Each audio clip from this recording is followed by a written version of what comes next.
brother, and it's difficult to actually to stop taking these kind of questions, because these questions, I think, are maybe about 40% of the questions we get on Ask Others sometimes.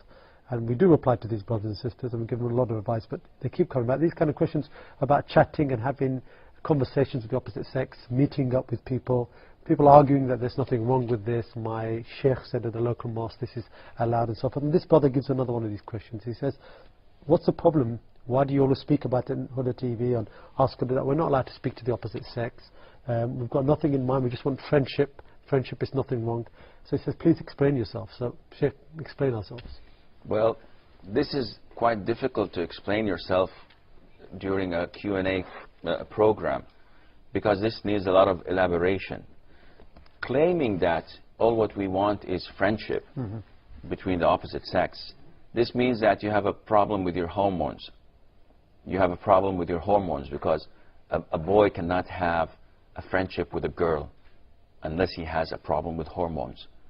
Therefore, don't be deceived by Satan's whispers.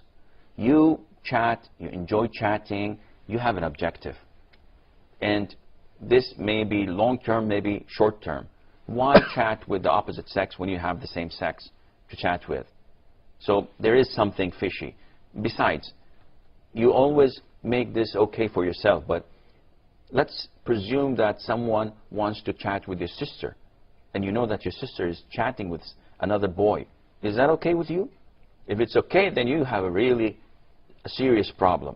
And if it's not okay, then definitely it's not okay for you. Chatting usually leads to something. Exchanging photographs, and then maybe phone calls over the net, voice over IP or whatever, and then it expands a little bit more. Maybe if you are in the same region or town, maybe it leads to a meeting. It's a friendly meeting. It's just a date. I'm not going to do anything. So you presume and hope. But this is not the case.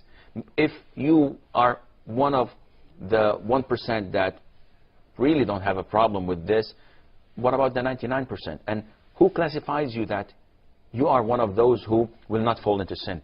This is exactly what Allah Azza wa Jal had warned us from, and that is not to follow the footsteps of Satan.